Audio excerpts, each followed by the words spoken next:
Well, hello, good people. Welcome to the medical edition of Dave Diggs History. My name is Dr. Toombs. I am the host for the medical edition. Thank you for coming. Hope you're all doing well. If you caught the last episode of the medical edition, you may remember we were discussing how in the middle of the 19th century in America, the American medical establishment was polarized into several warring factions, each one proclaiming loudly that they were right and everyone else was wrong, of course. Several examples of this schism were mentioned, one of which you may remember involved the assassination of Abraham Lincoln in 1865, including some of the related assassination attempts at that time. There was another example which featured, It featured a cannon, which one warring party brought to subdue another warring party. The ammunition for the cannon was bolts, iron bolts, rivets really. That's what the American medical establishment was doing at the middle of the last century. It was at war with itself, essentially. And that last episode, was the introduction to a series of episodes, each one talking about one of those factions. This time, we're going to talk about the faction known as Hydropaths, who engaged in hydropathy, or hydropathy if you prefer. And here is the story about them. Hydropathy is a very old and ancient type of medical science, if you want to call it science, back then, 3,500 years ago, with the ancient Egyptians, also newer, the ancient Romans, the ancient Greeks, the ancient Chinese, the ancient Japanese, also the ancient Indians in the subcontinent of Asia. They all took to the waters, as the term came to be known. They largely took to the waters for, various reasons. There's a certain hygienic effect to it. You walk in dirty, you leave clean with any luck. There is a social center effect of it. You can go and find things like, when is the next boatload of olive oil going to arrive in Alexandria from Naples, say, for instance? Or you could, plot the assassination of a Roman emperor, perhaps from a bathhouse. Now, there are certain therapeutic elements to taking a bath in hot water, some of which can be exceptionally hot. If you have arthritis, rheumatism, back pains, it feels good just to take a hot bath. Also, the water has a certain buoyancy effect, and that buoyancy helps take pressure off your spine if you have back pain. Over the course of time, people began to realize that maybe it's not just the temperature of the water that's beneficial. Perhaps it's something in the water itself. Dissolved minerals, dissolved gases, who knows, but it feels good to do it. Now, the American connection to hydropathy will start in Europe and then make its way over here. Over the course of the 1500s, 1600s, 1700s, there are many spa facilities, bathing facilities built in Europe. Matter of fact, one of them is called Bath in England. The Romans founded that. There's also spa in Belgium and in the various German states. Germany does not exist just yet. Any town that featured a Bad, German for bath, was perhaps built up around the mineral springs or hot springs. If you've ever heard of Baden-Baden or Wiesbaden, there's the connection. It eventually made its way over to the United States during colonial periods, where Europeans discovered the therapeutic values of hot springs. And let me make something clear.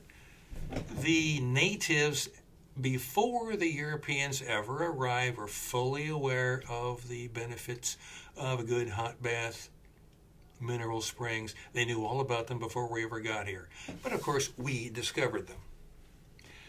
And when we did, we frequented them. We built facilities around them in various places, up and down the coast, eventually spreading all the way across the nation.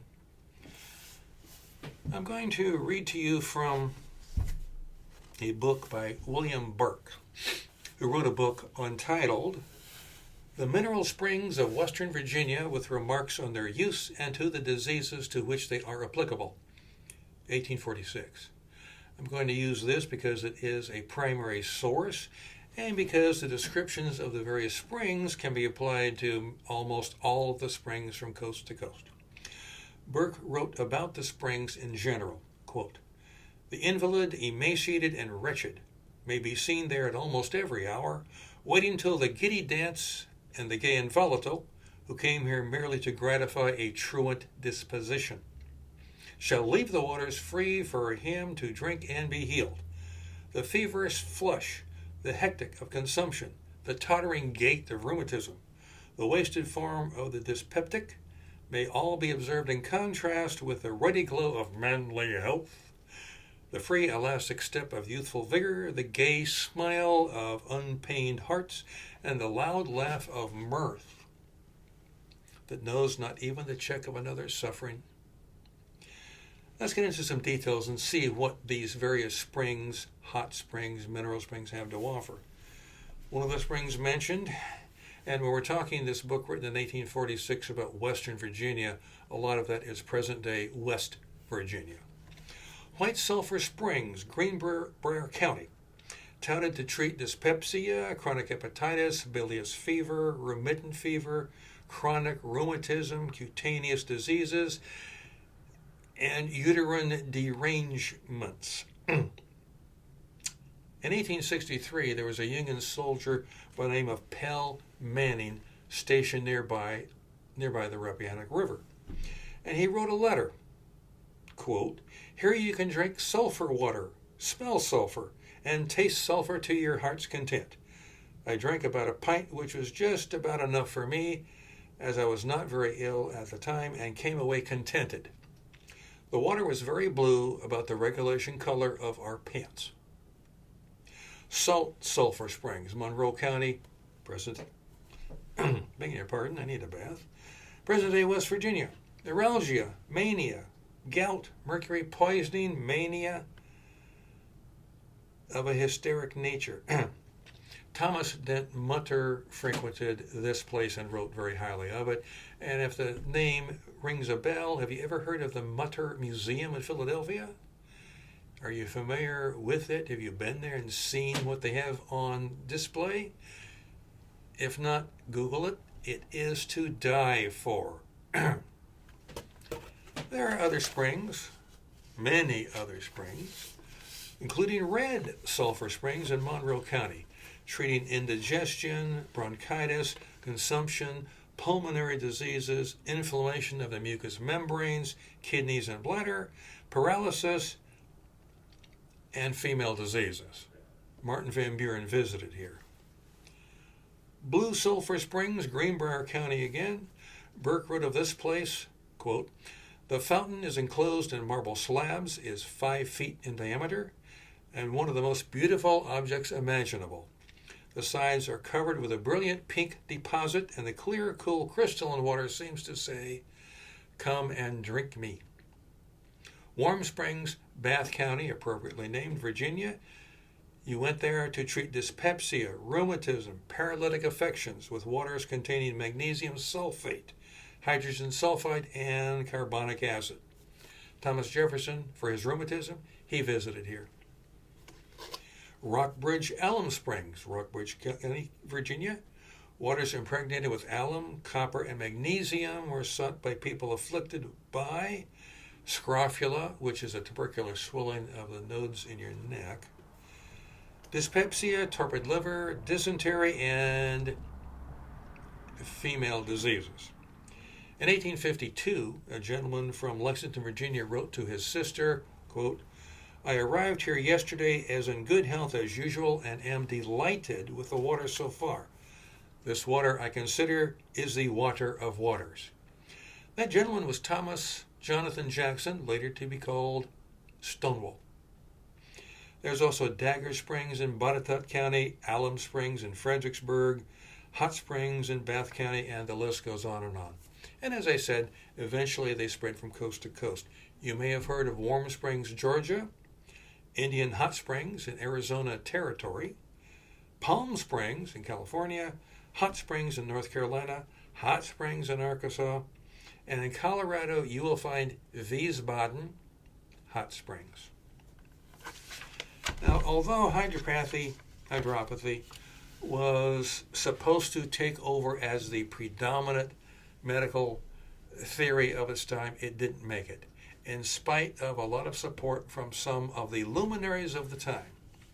For instance, Horace Greeley, Elizabeth Cady Stanton, Olivia Dickinson, Julie Ward Howe, John Harvey Kellogg. If you think Kellogg's cornflakes, it's that Kellogg. It never could gain the traction, you could say, to supplant the normal, established, regular regimens of the time. But they gave it a good shot. It didn't disappear entirely. The schools eventually closed. The journals eventually gave up and went away. But you can still find spas from coast to coast in more modern times. That's it for hydropathy. What we're going to discuss next time is I have no clue, because I don't know where the research is going to lead me. It's going to lead me somewhere, and if you do research yourselves in any subject, you know research will sometimes grab you by the nose and say, follow me. It may be down a rabbit hole, it may be down a gold mine. The only way to find out is to go. Thank you for coming. Hope you enjoyed this. Hope you learned a little something. And as usual, I have the distinction and honor to be your most obedient servant, Dr. Toombs, coming to you from a long time ago. Thank you very much, and stay healthy.